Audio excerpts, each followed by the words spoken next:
명 가운데서 행하게 하려 함이라. 하나님께서 우리를 구원하셔서 그냥 구원한 게 아니라는 거죠. 우리가 정말 생명을 누리고 새 생명으로 막 살기를 원하시고, 하나님께서 너무 간절한 마음으로 그 은혜를 지금 막 누리기를 원하십니다. 그래서 표정을 보니까 별로 그렇게 정말이라니까요. 오늘 말씀해 보십시오. 우리가 다 이렇게 이 생명을 누리면서 새 생명 가운데서 살기를 원하시고,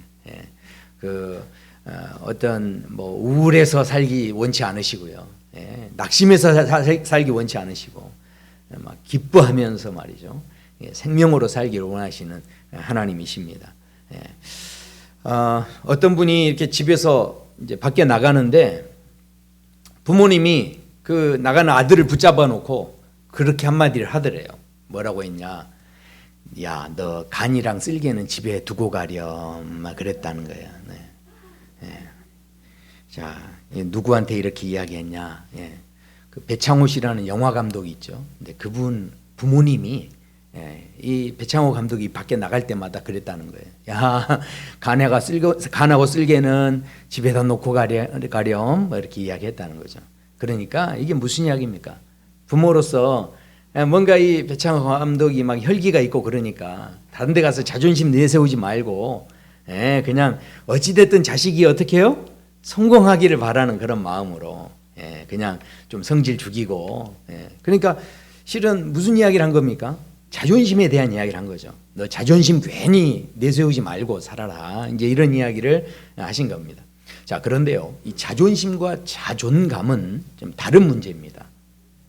이게 왜 어떻게 다를까요? 물론 다 아시겠지만, 그러나 대부분 이 자존심은요, 어디서 생기는 거냐면 절대 자기 혼자 안에서 생기지 않습니다. 이 자존심은 어디서 생기느냐? 다른 사람과의 관계에서 생깁니다. 이게 남이 나를 좀 알아줘야 되는데 안 알아주는 거예요. 그럼 뭐가 상하죠? 자존심이 상하는 거죠. 뭔가 저 사람이 지나가다가 나를 괜히 흘겨봅니다. 뭐가 상합니까?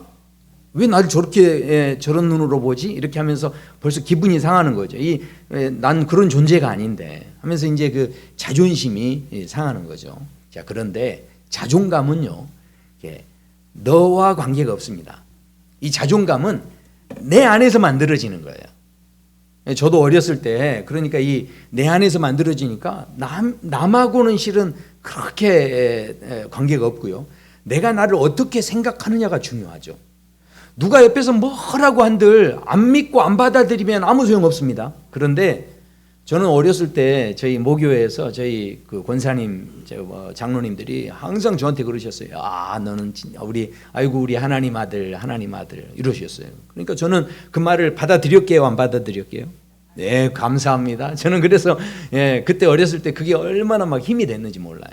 똑같이 말해도요, 안 받아들이는 사람이 있고요. 근데 내 안에서 내가 그것을 확인하고 받아들이고 이렇게 하면 그게 힘이 되는 거죠. 그러니까 내가 하나님 아들인데 밖에 나가서 뭘 한들 누가 뭘 어떻게 나를 흘겨봐도 괜찮습니다. 별로 그게 중요하지 않아요. 왜냐하면 이 자존감이 있기 때문에. 이거는 근데 절대로, 그래서 실은 남하고의 문제가 아니에요. 내 안에서 생겨지는 거죠. 근데 내가 나를 보는 것도 굉장히 중요하지만, 그러나 성령님께서 나를 보는 것, 성령님께서, 하나님께서 너는 이런 존재야, 이 말했을 때 이걸로 생기는 자존감은 이거 엄청난 겁니다. 이거는 어디에서도 얻을 수 없는 행복을 주는 거죠. 자신감을 주는 거고요. 그래서 우리가 다시 한번 좀 생각해야 되는데, 진짜 이 자존심이 있는 사람들은요, 막 이렇게 뭔가 끌어안고 버리지 못합니다. 근데 자존감이 있는 사람들은 어떻습니까? 이 자존감이 있는 사람은, 이 부모로서 자존감이 다 있는 분이세요. 그러면 아무리 힘들고 어려운 일도 내 자식들을 위해서 내 자존심을 다 버립니다. 그 자존심 때문에 상처받지 않아요. 그걸 다 내려놔 버리죠, 그냥. 누구를 위해서요? 내가 누구기 때문에? 내가 한 가정의 아버지이기 때문에 자존심 좀 상하는 거 대수롭지 않게 생각해요. 그게 바로 이렇게 내려놔 버리는 거죠. 그러니까 우리가요 인생을 살아갈 때 실은 늘 우리는 어디에 쫓기냐면 뭔가를 좀 더 많이 이루어야 되겠다. 뭔가 더 내가 부자가 돼야 되고 뭔가 업적을 이루어내고 뭔가 내가 다 이렇게 수고해서 뭔가 내가 더 노력을 해가지고 뭔가 더 만들어 놔야 되겠다. 뭐 이런 생각들을 해야 그래야 이게 열매가 있는 거고 인생이 막 이렇게 풍성한 거고 이렇게 생각하는데 그런데요. 거기에만 열매가 있는 게 아닙니다. 의외로 뭔가를 내가 버렸습니다. 뭔가를 내려놨습니다. 그런데 그 자리에도 열매가 있는 거예요. 오히려 뭔가를 내려놨을 때 맺혀지는 열매가요. 더 대단한 열매가 많이 있을 수 있다라는 거죠. 한번 생각해 보십시오. 이 자연의 그 이치도요. 봄이 되면 이 꽃이 피우는데 이 꽃이 쫙 피었을 때 꽃이 너무 아름다워요. 그래서 이 아름다운 거 내가 너를 꼭 붙잡고 있겠다. 나무가 끝까지 붙잡고 있으면 어떻게 되겠습니까? 열매가 없는 거예요. 나무가 진짜 열매를 맺으려면 꽃이 아무리 아름다워도 떨어뜨려야 돼요. 내버려야 됩니다. 그래야 거기에 뭐가 열립니까? 열매가 맺히는 거죠. 나무가 아무리 푸르른 잎이 많이 있어도요, 이 나무가 겨울을 제대로 날려면 이 나무를 다 떨어뜨려야 돼요. 그래야 에너지가 다른 데로 흩어지지 않고 나무가 어떻습니까? 뿌리 속에 생명을 얼른 가지고 있다가 이 겨울이 지난 다음에 다시 이제 새싹이 나는 건데 이 혹한의 겨울을 이 잎이 많이 있으면 그걸 다 받아내야 되잖아요, 나무가. 그럼 얼마나 힘들겠어요. 그러니까 그때는 뭡니까? 자존심이고 뭐고 홀라당 벗는 거예요. 이게 다 내려놔야만 어떻게 됩니까? 그 다음에 이게 생명력 있게 더 이렇게 살아나게 되는 거죠. 그러니까 생각해 보십시오. 뭔가 내가 가져야 되고 이루어야 되고 업적을 만들어야 되고 이래서만 열매가 있는 게 아니고요. 인생 가운데 보면요. 의외로 내가 자꾸 버립니다. 내려놓습니다. 그런데 열매가 생기는 거예요. 이런 일이 있다라는 것이죠. 우리가 그래서 사도 바울을 보면요. 사도 바울이 하나님을 얼마나 사랑했는지 몰라요. 하나님을 사랑하니까 이 사람이 어떻게 됩니까? 빌립보서 3장에 보면 또한 모든 것을 해로 여기면 자기가 가지고 있는 그동안의 모든 것을 해로 여기고 심지어 뭐가 채겼다는 거죠? 이게 지금 성경이니까 이렇게 예쁘게 나와 있죠. 이게 동입니다. 동이라는 거죠. 이게 배설물로 여겼다는 거예요. 그러니까 이 배설물로 여길 만큼 자신의 모든 걸 다 내버렸는데 근데 그냥 내버린 게 아니에요. 거기에 한 가지 그 뒤에 이어지는 말씀에 보면 그 안에서 발견되려 함이니. 그러니까 이 누구를 얻기 위해서요? 예수 그리스도 안에서 발견되기 위해서 자기가 그걸 다 내버렸다는 거죠.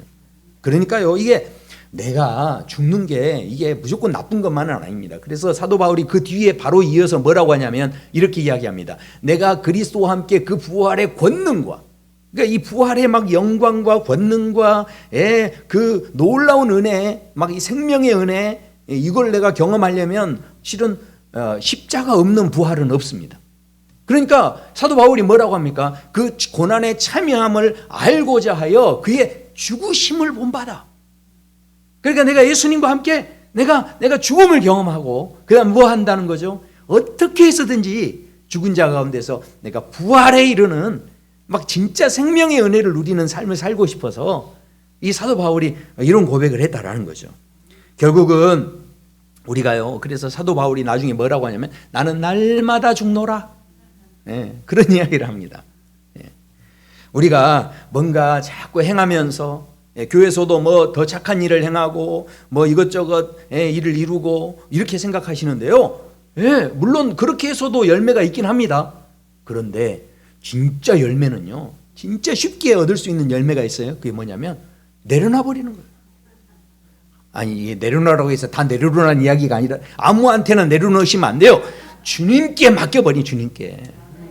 그러니까 내가 수고해서 얻는 열매하고는 상관도 이게 상상할 수도 없는 막 놀라운 그 열매가 이 주님께 내려놓을 때 이 거기에서 열매가 맺혀지게 된다라는 거죠. 누가복음 5장에 보면요. 그래서 아주 소중한 사건이 하나 나옵니다. 베드로가 밤새 고기를 잡는데 고기가 안 잡히는 거예요. 그러니까 이 베드로가 어떻게 합니까? 막 너무 낙심이 돼 있는 거죠. 그렇게. 근데 지금 교회 와서 이렇게 또 신앙생활 하시는 분들 보면 목사님, 내가 그렇게 열심히 일하는데 나는 왜 이렇게 사는지 모르겠어요. 그렇게 돈도 안 모이고 그렇게 힘들게 난 살고 있는 것 같은 거죠. 어쩌면 그렇게 노력을 했는데 얻는 게 없는 것 같은 그런 인생. 지금 베드로가 그런 입장이었죠. 그런데 베드로를 만나신 예수님이 뭐라고 하십니까? 깊은 곳에 그물을 던지라. 그때 이 어부의 자존심으로, 아니 밤새도록 고기가 안 잡혔습니다. 지금 이 시간에는 깊은 곳에 물고기가 있을 시간이 아니에요. 그런데도 그 자존심을 내려놓고 어떻게 해요? 말씀을 의지해서, 말씀을 의지해서 그물을 내렸더니 친구 배까지 불러서 거기에다 고기를 가득 채우고 어떻게 됩니까? 배가 거의 잠길 정도로까지 이게 고기가 잡혔다라는 것이죠. 얼마나 기분 좋으셨겠어요. 자, 그러면 우리 성도 여러분이 만약에 그런 일이 있다고 한다면 어떻게 하시겠어요? 네? 너무 행복하시겠죠? 할렐루야 하고 하시겠죠? 근데 저 같으면 그렇게 안 하는 거죠. 얼른 빨리 가서 어떻게 됩니까? 우리 이제 오집사님 수산시장에 가가지고 어떻게 공판장에 가서 고기 싱싱할 때 어떻게 해야 되죠? 그렇죠. 얼른 현금화 시켜야 현금화. 그렇게 안 하면 어떻게 됩니까? 고기 잡은 거 아무 소용이 없는 거죠. 그렇지 않습니까? 그런데 놀랍게도 이 베드로가 그렇게 하지 않고 이렇게 이 사건을 보자마자 어떻게 했느냐? 베드로가요. 한번 보십시오. 자, 우리 같으면 어떻게 해요? 그 고기를 잡았으면 어떻게든 더 업적을 이루고 말이죠. 뭔가 더 남기고 말이죠. 이걸 어떻게 하면 더 내가 이득을 볼 수 있을까 막 생각하고 말이죠. 이렇게 하는데, 그런데 베드로는 뭔가를 더 만들어 가려는 게 아니라 갑자기 그렇게 밤새도록 고기를 잡으려고 했잖아요. 근데 막상 그 고기를 잡으니까 어떻게 했느냐? 이렇게 이야기하죠. 시몬 베드로가 이를 보고 예수의 무릎 아래에 엎드려 이르되 주여 나를 떠나소서 나는 죄인이로소이다. 죄인이로소이다. 아니 어떻게 사람이 이런 고백을 할 수 있을까요? 주님 저를 떠나십시오. 저는 죄인입니다. 왜 이런 고백을 했을까요? 우리가 인생을 살아가면서요 이런 고백하는 사람이 찾아보기가 힘듭니다. 다 자기 잘났대죠. 누가 자기 잘못했다는 사람이 있겠습니까? 그런데 베드로는 뭐라고 하는 겁니까? 예수님을 통해서 누구를 봐버린 거죠? 자기를 봐버린 거죠. 자기를 본 거예요. 대부분의 많은 사람들이 지금 언론 방송에서도 그렇고 다 자기를 봤다는 사람이 있습니까? 다 누가 잘못했다고 그러죠? 그 인간이 잘못했다. 그 인간이. 다 보면 그 인간이에요. 모든 문제는 그 인간. 맞아. 어떻게 아셨어요? 모든 문제는 그 인간 때문에 일어나는 거예요. 그러니까 자기를 보는 사람이 없는 거예요. 그런데 놀랍게도 베드로는 내가 죄인입니다. 나를 떠나십시오. 그렇게 했다라는 거예요. 그러니까요. 근데 그렇게 해서 끝났을까요? 내려놨더니 어떻게 돼버립니까? 그랬더니 놀랍게도 예수님의 수제자가 돼버려요. 이런 놀라운 깨달음이 있으니까 그 다음부터 이 베드로의 인생이 바뀌는데 이 예수님께서 더 이상 고기 낚는 어부가 아니라 사람 낚는 어부가 되게 버리시는 거죠. 그러니까 우리 안에 진짜 막 생명이 역사하고요. 막 정말 하나님 안에서 내가 진짜 이 놀라운 그런 인생 살아가기 소원한다고 한다면 우린 다시 한번 우리 인생에 대해서 생각해 보실 필요가 있다는 거죠. 사도 바울도요. 더 많은 업적을 이루고 그 수많은 전도 여행을 하면서 기독교 역사에 큰 획을 긋는 멋진 일을 해냈죠. 그런데 그가 인생의 말년에 가서 디모데에게 마지막에 그 서신을 보낼 때 아니 인생이 그 정도 했으면 정말 은퇴할 나이가 이제 됐는데 그 수많은 업적을 이루었지만 그러나 그걸 하나도 보지 않고 뭐라고 고백하냐면 디모데 전서에 보면 이 신앙생활이 깊어지면 깊어질수록 이 고백하는 차원이 달라요. 뭐라고 합니까? 이렇게 이야기합니다. 내가 죄인 중에 괴수다. 무슨 이야기입니까? 내 안에 내가 주님을 가까이 하면 할수록 내 안에 뭐가 보인 거예요? 괴물이 한 마리 있다는 괴물이. 지금 그런 고백을 하고 있습니다. 얼마나 귀하게 전도의 사명을 감당하고 그렇게 멋지게 살았는데도 불구하고 이런 고백을 한다는 것은 결국은요 이게 자기를 보지 않으면 자기를 정말로 직면해서 보지 않으면 이런 고백하기가 쉽지 않다라는 것이죠. 그래서요, 우리가 그런 고백을 했지만 결국은 어떻게 됩니까? 그 고백으로 괴물같이 살다 죽었습니까? 아닙니다. 사도 바울처럼 이 수많은 사람에게 생명력을 나누어주고 그렇게 귀하게 쓰임을 받고 오히려 내가 움켜쥐어서 됐습니까? 아닙니다. 점점 더 내려놓고 자꾸 내려놓고 내 안에 이런 부족함이 있습니다 하면서 하나님 앞에 고백할 때 오히려 사도 바울이 더 놀랍도록 이 생명의 역사를 이루는 일에 쓰임을 받았다라는 것이죠. 그렇기 때문에 저는요, 우리 사랑누리교회 모든 성도 여러분의 삶에도 이 생명력의 역사가 막 있게 되길 소원합니다. 이게 막 충만하게 이루어지려면, 방금 아멘 하셨으니까 아멘 하면 이제 어떻게 해야 되죠? 절대로 그 인간 아니에요. 이제 어떻게 해요? 다 보면 이제 100% 모든 게 다 어디 있습니까? 문제가. 지금 이거 잘 생각하셔야 돼요. 이게 내 탓이요가 절대 아닙니다. 내 탓이요 하면 그러면 그 상대편이 잘못한 건데도 그게 다 내 탓이면 그 사람이 잘못한 모든 수치심, 열등감 이것도 다 내 것이 돼버리지 않습니까? 그러니까 내 탓이요 하시면 안 돼요. 자, 지금 이게 무슨 이야기냐? 만약에 두 사람이 부부싸움을 했습니다. 근데 부부싸움 하면 어떻게 해야 되죠? 저희 교회는 그런 분들 안 계시는데, 그런데 부부싸움 하고 나면 목사님 찾아가는 분들이 있죠. 목사님, 내가 이렇게 했는데, 그러면 목사님이 어떻게 합니까? 어떻게 하겠습니까? 아유, 그래도 좀, 서로, 다, 뭐, 조금씩 또, 잘한 것도 있고, 잘못한 것도 있고, 그렇지 않겠습니까? 그러니, 그냥, 뭐, 상대 보지 마시고, 그냥 내 마음에서 다시 한번 좀 생각하시라고, 뭐, 이렇게 하겠죠. 그러면, 근데 와서 하시는 이야기 대부분 뭡니까? 목사님, 길거리를 지나가는 사람 100사람을 잡고 물어보세요. 누가 잘못했는지. 집에 있는 그 인간이 잘못한 거예요. 다 실은 그렇게 우리가 이야기하는 거죠. 지금 나와 너가 있는데 그 나와 너 안에서 생각해 보십시오. 우리가 100% 나를 본다는 게 뭐겠습니까? 결국은요, 그 인간이 혹시 100% 잘못을 했어요. 그렇더라도 실은 짜증은 어디서 난 겁니까? 나한테 난 거잖아요. 그 막 화가 올라온 건 어디서 나온 거죠? 실은 나한테서 나온 거죠. 물론 상대방이 말을 통해서, 표정을 통해서, 또 그 행동을 통해서 나를 기분 나쁘게 한 거죠. 그래서 잘못은 거기가 혹시 정말로 100% 누가 봐도 100% 잘못했다 하더라도 그래도 우리가 이거 생각하셔야 돼요. 실은 그 화가 나고 짜증이 난 것은 실은 그 사람에게서 나온 게 아니에요. 그것은 어디에서부터 나온 거죠? 내 옛사람, 내 안에서 나온 거죠. 그러니까 이게 막 짜증이 나기 시작한 거죠. 그러니까 이제 생각하면 누군가 저 사람이 나를 건드리지 않았으면 내 안에서 그 짜증이 안 나는 거죠. 그런데 놀랍게도 실은 우리의 모든 짜증과 화가 어디서 나냐? 그 사람이 아니고요, 내 안에 있어요. 근데 그동안 내 안에 저렇게 보이지 않았던 옛사람이에요. 뭐가 있는지도 몰랐어요. 그랬는데 저 사람이 돌을 던지니까 내 안에 이런 게 있었네? 내가 이것 때문에 화가 나네? 이게 이제 느껴지는 거죠. 그 전에는 알았습니까? 몰랐습니까? 몰랐죠. 그런데 이제 알아졌어요. 내 안에 뭐가 있다고요? 내 안에 이런 수치심이 있네? 내 안에 이런 두려움이 있었네? 내 안에 이런 죄책감이 있었네? 내가 왜 이렇게 짜증이 났지? 이런 열등감이 있었네? 이게 이제 깨달아진 거죠. 그러면 그 안 보이던 걸 깨닫게 했으니까 그 나를 화나게 했던 그 사람은 어떤 사람이에요? 고마운 사람이 고마운 사람. 그 인간이 아니고. 그렇지 않습니까? 그 고마운 사람 때문에 뭐가 발견된 거죠?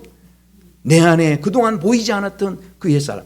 병원에서도요, 아무리 내가 아파도요, 병명이 정확히 진단이 안 되면 더 이상 치료하기가 어렵습니다. 그런데 뭔가 내가 어떤 병인지를 알아야 그게 진단이 돼야만 그 다음부터 약도 쓰고 그 다음부터 정확한 치료가 들어가는 거죠. 의사분들도 이게 병명이 뭔지가 이렇게 안 되면 이게 처방을 제대로 하기가 어려워요. 그러니까 내 안에 뭔가 돌덩이처럼 이렇게 내 안에 나를 어렵게 하고 막 이것만 있으면 막 화가 나고 짜증이 나고 이런데 왜 짜증이 나는지를 모르는 거예요. 그런데 누군가가 저렇게 나를 건드렸는데 그 말 한마디 했는데 그것 때문에 내가 짜증이 확 올라온 거예요. 그러면 그때 뭘 생각합니까? 그 사람이 죽일 놈이 아니라, 예.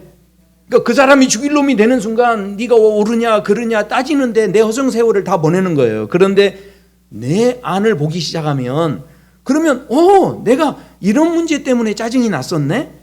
이제 이걸 발견하게 된 거죠. 자, 그러면 이것을 발견하고 그 다음부터 내 탓이요, 내 책임이요 이렇게 하라고 발견하는 게 아니고 우리는 이미 예수님께서 내 모든 옛사람을 벗으라고 말씀하셨잖아요. 이미 누가 끝내셨다는 이야기입니까? 예수님께서 이 모든 옛사람을 다 끝내주셨다는 이야기죠. 그 십자가의 능력으로 다 해결된 줄로 믿습니다. 십자가의 능력이 얼마나 놀라운 능력인지 몰라요. 그래서 성경에서는 그렇게 말씀하는 거죠. 우리 안에서 이 십자가에서 모든 것이 다 끝났다. 그래서 너희가 옛사람을 벗으라. 그리고 새 사람을 입으라. 이렇게 말씀하시는 거죠. 그렇다고 한다면 우리가요, 우리 안에 도대체 어떤 옛사람이 있습니까? 여기에 보면 우리 안에 여러 가지 수치심과 죄책감과 두려움과 실은 이런 내용들이요, 다 보면 사람 마음속에 이런 것들이 다 여기에 걸려 있어요. 다들 이 마음속에 이런 게 있는 거죠. 그러니까 시골에 다 가보시면요, 그 시골이, 도시는 이 서울만 해도 얼마나 밝습니까? 근데 시골에 가면 지금도, 저희 지금 장로님이 시골에 일이 있어서 지금 계속 다니시는데 시골은 시골이 돼요. 얼마나 밤이 되면 사람들이 돌아다니질 않는데요. 그러니까 그 정도로 컴컴하게 이렇게 돼 있는데, 옛날 시골집 가보시면 이렇게 인기척이 있어서 사람 지나가면 어떻게 됩니까? 그 집에서 낯선 사람 오면요, 막 개들이 막 짖기 시작합니다. 근데 이 개들이 막 책임감이 있어가지고 내가 이 집을 지켜야 되겠다 이렇게 하고 짖나요? 개들이 인기척이 나면요, 놀래가지고 무서워가지고 막 짖는 거예요.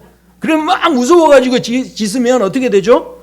아이고, 우리 이 장로님 집개, 또 최 장로님 집개, 김 장로님 집개도 한꺼번에 야, 너 무섭구나, 나도 함께 짖어줄게 그러면서 같이 막 짖는 거예요. 그러니까 온 동네가 어떻게 되죠? 같이 막 짖기 시작하는 거죠. 근데 결국은 그 낯선 사람이 나타난 그 집의 개만 끝까지 짖기 시작합니다. 근데 언제까지 짖습니까? 주인이 깰 때까지 짖는 거죠. 그러니까 한번 생각해 보세요. 어쩌면 인생의 문제도 그런 것 같아요. 누군가가 나한테 화를 내요. 그러면 그 화를 내는 사람이 왜요? 뭔가 지금 두려운 게 있는 거예요. 그 사람이 그냥 화를 내는 게 아니고요. 뭐 때문에요? 뭔가 저 사람이 손해볼 것 같으니까 막 화를 내는 거죠. 뭔가 저 사람이 어떻게 해요? 막 수치를 당할 것 같으니까 화를 내는 거죠. 뭔가 이것 때문에 무시당할 것 같으니까 막 화를 내는 거예요. 그러니까 그렇게 화내는 사람한테 같이 화내실 필요가 없는 거예요. 생각해 보세요. 그 사람이 뭐 때문에요? 이게요, 두려움 때문에 화가 나는 거죠. 근데 이 수치심과 이 두려움과 이 모든 것들이요, 실은 언제 생긴 겁니까? 하나님을 떠났을 때 생긴 거죠. 그러니까 이 아담과 하와 때 그 사람들이 하나님을 두려워하기 시작했어요. 그 사람들이 어떻게 했습니까? 수치를 느꼈죠. 그래서 입으로 자기들의 이 신체를 가렸죠. 그러니까 이 모든 것이 언제부터 시작된 거죠? 하나님을 떠나면서부터 시작된 거죠. 그런데도 안타깝게도 이 세상에 많은 사람들이요, 이 옛사람, 이 모든 두려움과 수치심과 죄책감과 이 모든 것들을 해결하기 위해서 일반적으로 보면 그 심리학이라든가 인문학에서 그래서 뭐라고 하냐면 우리 안에 열등감이 있는데 그 열등감을, 이게 단점이지만 그걸 잘 내가 이렇게 개발을, 그것을 잘 내가 반응해서 비록 열등감이 있지만 어떻게 해요? 그것을 자극제로 삼아가지고 더 열심히 공부해서 이것을 성공의 기회로 삼으라는 거예요. 그렇게 성공한 사람들이 많다는 거죠. 그 가정에 불우한 환경이 있지만 그 사람들이 더 열심히 노력하면 오히려 성공할 수 있다, 뭐 이런 이야기들을 실은 인문학적으로 또 심리학에서 많이 그런 이야기들을 합니다. 뿐만 아닙니다. 그래서 많은 사람들이 어떻게 하죠? 컴플렉스가 있어요. 그러면 어떻게 합니까? 그런 컴플렉스가 있으면 더 열심히 공부해서 학위도 받고, 공부도 하고 박사 학위까지 다 받습니다. 그런데 그 문제는 해결됐을지 몰라요. 그러나 놀랍게도 그런 식으로 문제를 해결하시는 분들 보면요, 마음이 어떻게 돼 있죠? 교만해 있어요. 그래서 나는 이런 어려운 환경에서도 이 정도 했는데 넌 그것도 못하니, 넌 그러면서 다른 사람들을 무시하고 다른 사람을 정죄하게 되고, 오히려 그 사람 안에 그 옛사람이 처리되는 게 아니고요, 오히려 더 이 성을 쌓고 더 이렇게 마음이 강팍해지고요, 마음이 교만해지고요, 이렇게 되는 거예요. 한번 생각해 보십시오. 뭔가 수치심이 있습니다. 근데 심리학에서는 이 수치심을 마음에 끌려다니지 말고 극복하라라고 이야기를 합니다. 그러니까 만약에 누군가 억울한 일을 당했어요. 그러면 목사님에게 찾아와서 그러는 거죠. 아이고 목사님, 제가 이런 억울한 일을 당했습니다. 그러면 제가 또 뭐라고 할까요? 아이고 그래도 기도 많이 하신 분이 참으셔야죠. 권사님, 예, 권사님이 그래도 권사님이니까 이해를 좀 해주세요. 그렇게 하면, 그러면 어떻게? 제가 그렇게 하면 어떻게 하겠습니까? 아이고, 그래도 우리 목사님이 나 기도 많이 하는 거 알아주는구나. 아이고 고맙다, 감사하다, 이런 마음이 드는 거죠. 근데요, 그러면 그렇게 하면 문제가 해결됩니까? 그렇게 알아주면 해결되냐? 물론 그렇게 알아주면요, 아유 그래도 목사님이 알아주니까 마음이 시원하네, 그러면서 그 당시는 해결되는 것 같죠. 그러나 근본적으로 그 안에 있는 수치심이 해결되나요? 그렇지 않다라는 거죠. 그러니까 그 당시에 목사님이 알아주니까 내 마음이 위로가 된 거예요. 내 마음을 달래준 거예요. 그렇지만 달래주긴 했지만 이 옛사람은 진짜 해결된 겁니까? 안 되는 겁니까? 안 된 거죠. 근본적으로 해결을 안 되기 때문에 사람들이 어떻게 하냐면, 그래서요 점점 이걸 합리화시키는 거죠.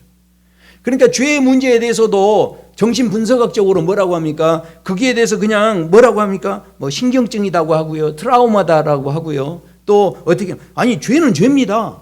근데 그걸 가지고 무슨 콤플렉스부터 시작해서 뭐라고 합니까? 성격 장애라고 하고요, 뭐 의학적인 여러 가지 용어들을 붙여서 다 그렇게 이야기하지만, 그러나 근본적으로는 아무리 그렇게 해서 이제 처방도 합니다. 그리고 뭔가 좀 절제도 시키고, 그 다음에 이렇게 마음에서 진정도 시켜주고, 뭔가 약을 처방해서 개선도 시켜줍니다. 그러나 근본적으로는 해결된 건가요? 아닙니다. 근본적인 문제는 해결이 안 된 거예요. 내 안에 이 옛사람이 덮여져 있는 것 뿐이에요. 그러니까 그렇게 해결이 안 된 상태에서 자꾸 덮어가기 시작하면, 그럴수록 어떻게 되죠? 내 안에 갇혀있는 감옥이 더 튼튼해지는 거예요. 누구도 깨뜨릴 수 없는 내 성이 돼버리는 거죠. 그러면 이 사람은 갈수록 더 가망성이 없어지는 거예요. 하나님을 떠난 인간은요, 끊임없이 옛사람에 시달릴 수밖에 없습니다. 그렇다고 한다면 결국은요, 내가 내 틀 속에서 나를 깨뜨려버리고 내가 정말로 거기에서 자유함을 얻으려면, 그 자유함이 오직 어디 있다라고 말씀합니까? 예수 그리스도 안에 있다라고 말씀합니다. 진리 안에 있다라고 말씀합니다. 십자가의 그 복음 안에 있다라고 말씀하죠.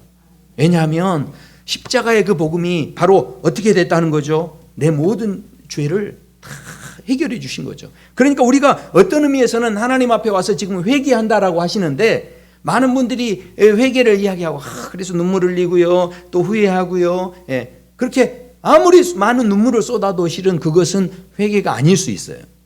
왜냐하면 눈물을 흘릴 때 위로는 받죠. 내 마음을 달래주기는 해요. 그런데 진짜 회개는 뭐냐? 성경의 구약 선지자들이 하나같이 하는 이야기가 뭐냐면, 회개하려면요 하나님께로 돌아와야 된대요. 진짜 회개는 하나님께 돌아오는 게 회개예요. 이게 무슨 이야기입니까? 내 힘으로 내가 노력해서 내가 몸부림쳐서 되는 문제가 아니라는 겁니다. 구약 성경에서 그렇게 이야기하는 건, 죄의 문제는 절대로 내 힘으로 해결할 문제가 아니고, 이거는 누가 도와주셔야 돼요? 하나님께서 도와주셔야 된다는 거죠. 아니 예를 들어서 생각해 보십시오. 지금 이스라엘 백성들이 출애굽을 했지 않습니까? 근데 이 사람들이 430년 동안 죄의 종노릇하면서 말이죠. 제가 몇 주 전에 말씀드렸잖아요. 이거 노예 문서는 그 계약 문서가 아니라고요. 소유 문서라니까요. 누구도 벗어날 수 없는 거예요. 이런 종의 모습을 가지고 있는 우리인데, 우리나라가 해방된 것도 기적 아닙니까? 그런데 430년을 종노릇하다가 해방됐으면 이건 너무 놀라운 거죠. 근데 그 모든 것이 실은 우리가 한 일이 있습니까? 이스라엘 백성들이 한 일이 있습니까? 아무것도 없어요. 다 전적으로 누가 해주신 겁니까? 십자가의 피로, 그 어린 양의 보혈로 예수님께서 해결해 주신 거지, 하나님이 해결해 주신 거지, 우리가 해결한 게 아니라는 거죠. 그렇다면 그 가나안 땅에 들어갈 수 있게 하신 게 전적으로 하나님의 은혜고 하나님이 하신 거라고 한다면, 그렇다면 우리가 해야 할 일은 무엇이겠습니까? 내가 뭔가 더 노력해서 내가 더 구원받기 위해서. 그래서요, 종교개혁자 마틴 루터가 그런 이야기를 합니다. 인간의 궁극적인 목적은 구원이 아니라 하나님을 찬송하는 것이다. 그러니까 우리는 뭔가 구원받기 위해서 뭔가 노력하는 게 아니라 이미 그것은 누가 끝내셨습니까? 예수님께서 십자가에서 끝내셨죠. 그리고 우리를 부활하여서 새 생명으로 살게 하시기 때문에 그 생명을 가진 사람으로서 어떻게 해요? 즐거워하는 거죠. 기뻐하는 거죠. 찬송하는 거죠. 그러니까 우리가 해야 할 일은 그거라는 겁니다. 그래서요, 어차피 실은 이 땅을 살아가는데 지금 출애굽했던 이스라엘 백성들이 저 가나안 땅 들어가기 전까지는 다 광야 같은 인생을 살았어요. 우리도 지금 광야 같은 인생을 살고 있습니다. 그런데 우리 보면 신방 다니고, 저도 이렇게 부교육자 때 이렇게 신방하고 가면 뭐 한 10가정, 12가 정도 신방한 적이 있어요. 그러면 우리 권사님들하고 같이 이렇게 신방 다니면 또 신방만 다닙니까? 점심도 먹죠. 거기서 주는 간식도 먹죠. 그러다 보면 간식 먹고 나면 돌아서면 칠하시더라고요. 이렇게. 왜 이렇게 하실까요?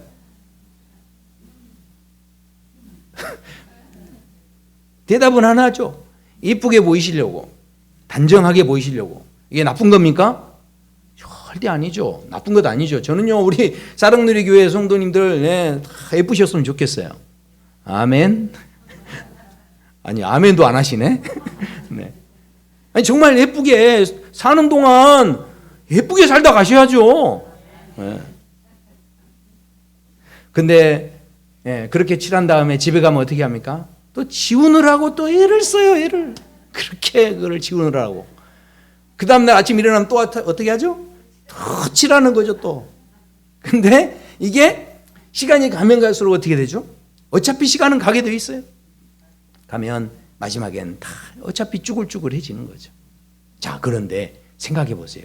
그러니까 이 땅에서 광야 같은 우리의 삶을 사는데 우리가 뭔가를 얼마나 많이 이루었느냐, 어떤 업적을 이루었느냐, 하나님께서 그거 보고 좋아하시고 이런 게 아니라는 거죠. 우리가 인생을 살아갈 때 진짜 중요한 건 뭐냐면, 나에게 그런 놀라운 업적, 우리가 감히 상상할 수도 없는 업적을 이미 이루어 주셨기 때문에 그걸 보고 내가 발견하고요, 기뻐하고요, 감사하고요.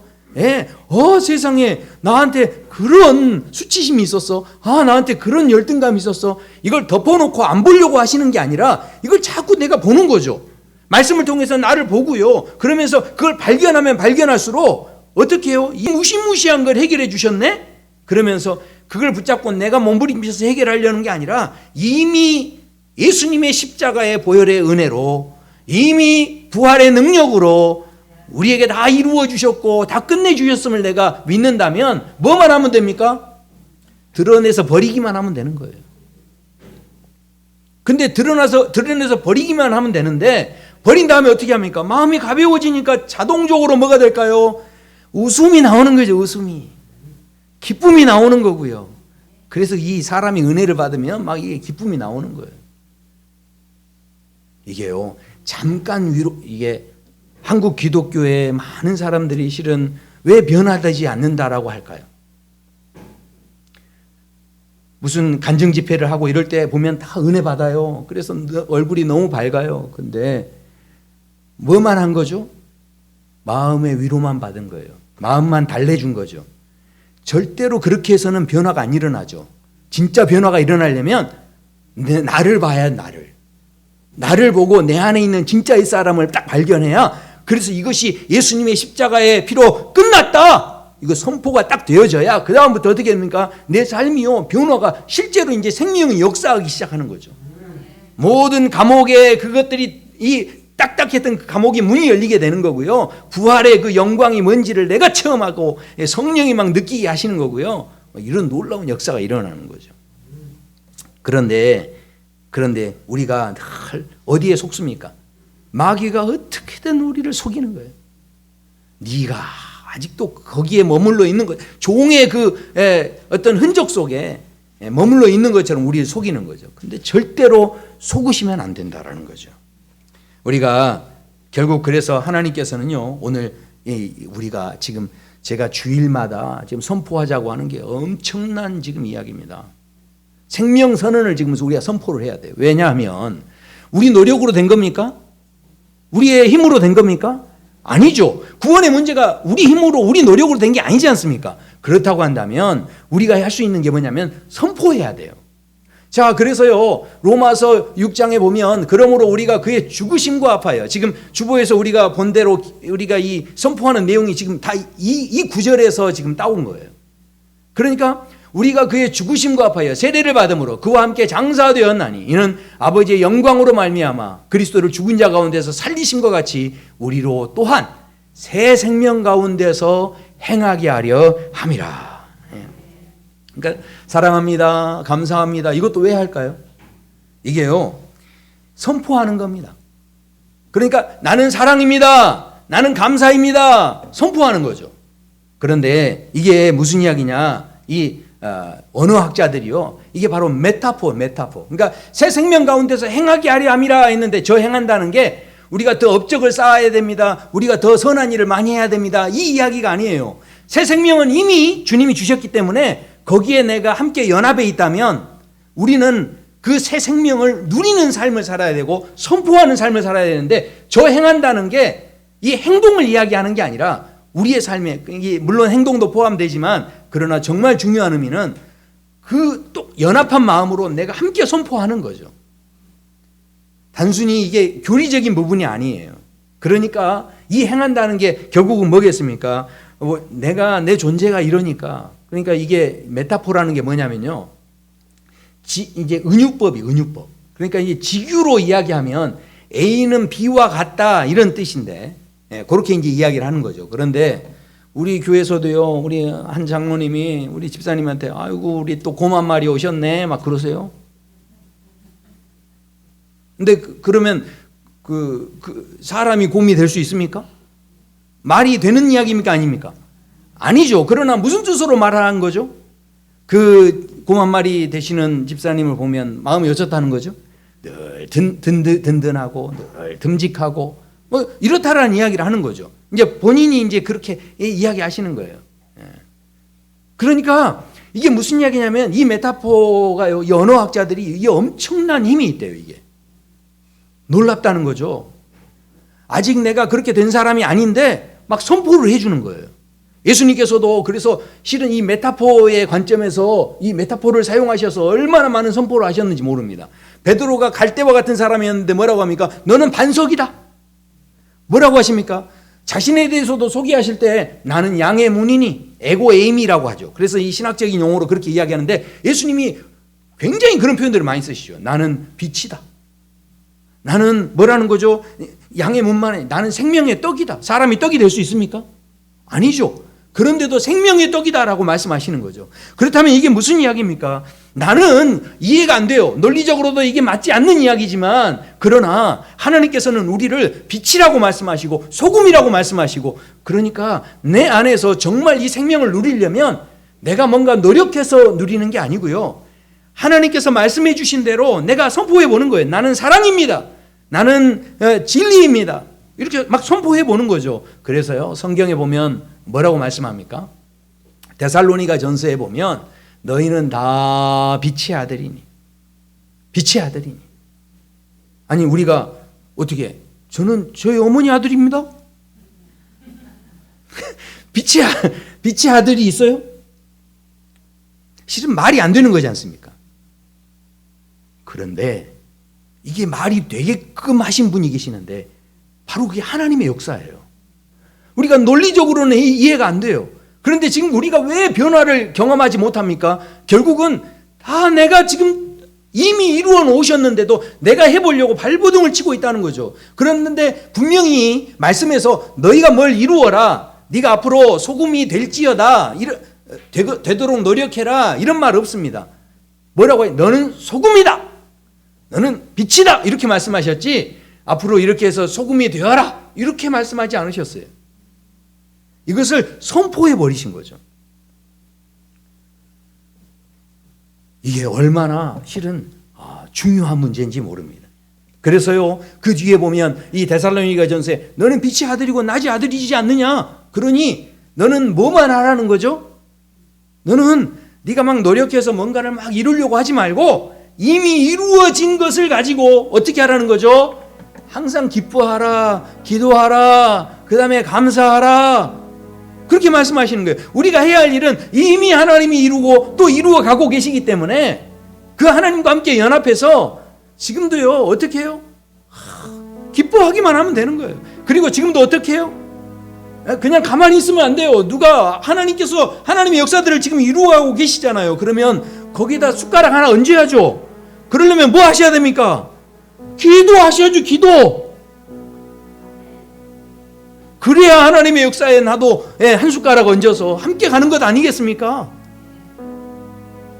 의무감으로 기도하는 게 아니고요, 내가 뭔가 이루려고 기도하는 게 아니고요, 기도는 바로 하나님의 그 사역에 내가 함께 동참하기 위해서 하는 게 기도지 않습니까? 기도. 그러니까 이 기도가 그전에 내가 변화되지 않았을 때 이 기도한 차원이 다른 거죠. 기뻐하는 게 내가 노력해서 기뻐하는 게 아니에요. 무엇 때문에 기뻐합니까? 바로 다 끝내주셨기 때문에, 다 이루어 주셨기 때문에, 그게 발견이 되니까, 그게 느껴지니까 너무 기쁜 거죠. 그래서 어떻게 합니까? 감사하는 거죠. 그러니까 우리 광야, 아까 말씀드렸잖아요. 시간 가면 어차피 이렇게 바르든 저렇게 바르든 쭈글쭈글입니다. 그렇다면 어차피 흘러가는 시간, 우리가 이 광야 가나안에 갈 때까지는, 저 천국에 가기 전까지는 어차피 조금 더 잘 살든 못 살든 조금 그게 불편한 것 뿐인 겁니다. 그게 다 이러쿵저러쿵 해봐도 어차피 가는 거예요. 누가 그러면 부자는 안 죽나요? 결국은 다 죽는 거죠. 그렇다면 이 땅에 살아갈 때 주님이 우리가 어떻게 살기를 원하시는, 뭔가를 대단하게 뭔가를 이루기보다 진짜 하나님이 기뻐하시는 건 항상 하나님을 막 찬송하고요, 기뻐하고요, 막 선포하고요, 이미 이루어 주셨으니까 그거 가지고 내가 이 생명을 누리면서 살려고 하고요. 이렇게 할 때 이것이 하나님 앞에 진짜 기쁨이 될 수 있다라는 것이죠.